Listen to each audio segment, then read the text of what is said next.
नमस्कार। सब राम भक्तों को राम राम। आज के अंक में राम भरत को, राजा जनक को, वशिष्ठ को और सब अवधवासियों को विदा करते हैं। सब लोग वापस अयोध्या आते हैं और अयोध्या का राजकाज संभाल के राजा जनक वापस चले जाते हैं। भरत कैसे राज करते हैं अयोध्या पे, इसके बारे में तुलसीदास जी कहते हैं। नंदे गाँव करि परन कुटीरा, कीन निवास धर्म धुर धीरा। भरत जी नंदीग्राम में एक पर्ण कुटी मतलब कुटिया बना के उसमें निवास करते हैं। कैसे निवास करते हैं? तेहि पुर बसत भरत बिनु रागा, चंचरीक जिमि चंपक बागा। भरत जी उस कुटिया या झोपड़ी में ऐसे रहते हैं जैसे कि एक भौरा चंपा के बाग में रहता है बिना उसका रसपान किए। ऐसे ही भरत जी बिना किसी राग के उस कुटिया में रहते हैं। रमा वेलासु राम अनुरागी, तजत वमन जिमि जन बड़ भागी।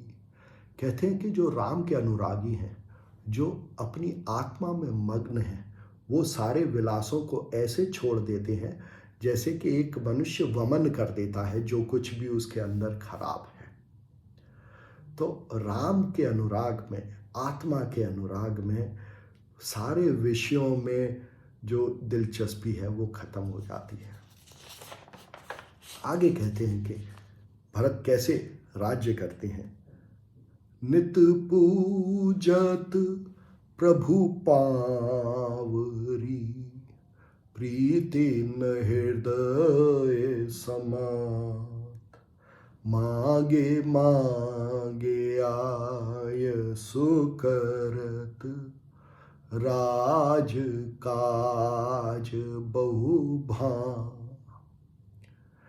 भरत जी भगवान राम की खड़ाओं की रोज पूजा करते हैं। मतलब जो उनकी आज्ञा है कि अपने कर्तव्य का पालन करो, उसको रोज याद करते हैं और उसको मान के रोज शासन करते हैं कि जो उनका कर्तव्य कर्म है, जो भगवान राम की प्रजा की भलाई में जो कुछ भी होना है उसको करते हैं।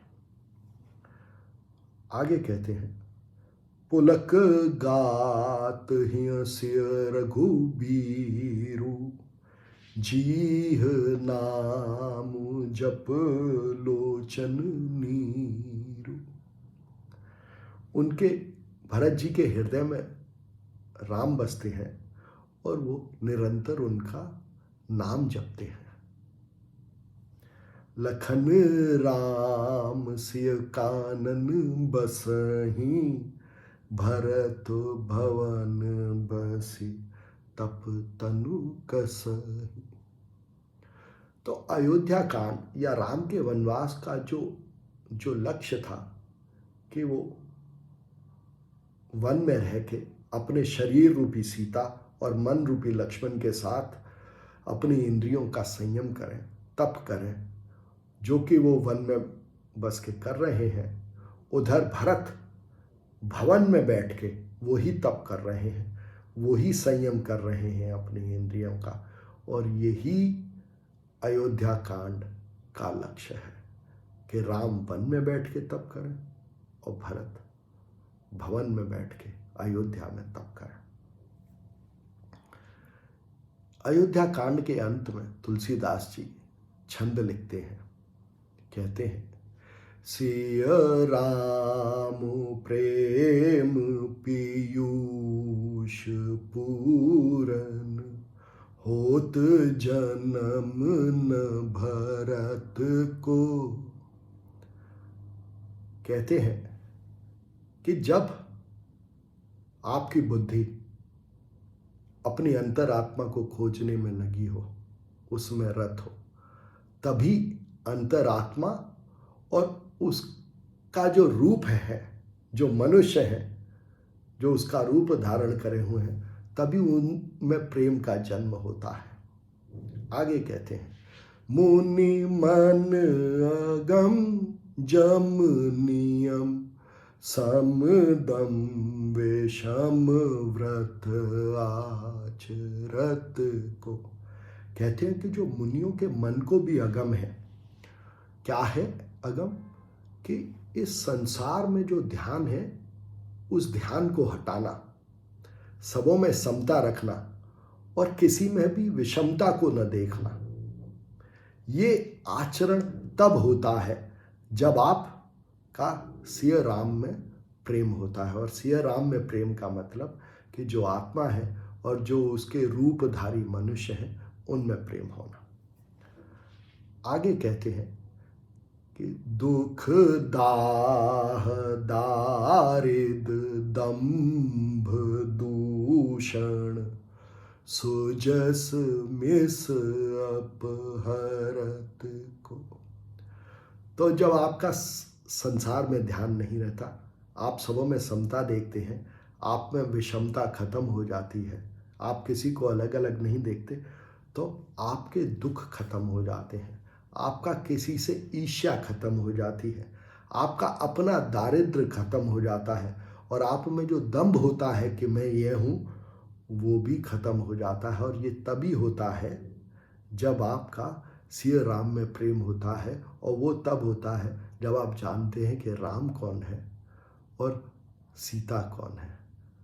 ये सारी प्रकृति राम का रूप है, यही सीता है। और जब ऐसा होता है तो तुलसीदास जी कहते हैं, कली काल तुलसी से सठनी हठ राम सन्मुख करत को। और जब ऐसा होता है तो आपके सामने मनुष्य रूप में राम ही होते हैं। जब सबों में समता रहती है, किसी में विषमता नहीं होती है, तब, और आप राम को जानना चाहते हैं, तो आप जो आचरण करते हैं, उस आचरण से जो आपको फल प्राप्त होता है, उसके फलस्वरूप मनुष्य रूप में राम आपके सामने विराजते हैं। ये ही सीताराम की यश गाथा है, यही सीताराम को जानने का फल है, यही सीताराम में प्रेम है। आगे कहते हैं, भरत चरित करे नेम तुलसी जो सादर सुनहि सिय राम पद प्रेम अवसे होय भव रस बेरति। तुलसीदास जी कहते हैं कि जो भरत चरित्र की यह कथा सुनते हैं सादर, उनका सीताराम जी के पद में प्रेम होता है, और उनकी इस संसार के जो विषयों में जो ध्यान है वो हट जाता है, और वो मनुष्य अपनी आत्मा में रम जाते हैं। वो मनुष्य बुद्धि और अहंकार से दूर हो जाते हैं, और उनके जो कर्म होते हैं फिर वो सब ईश्वर की आज्ञा अनुसार होते हैं। यही अयोध्या कांड का लक्ष्य है, यही सारे संयम का लक्ष्य है। आप भी कोशिश करें। धन्यवाद।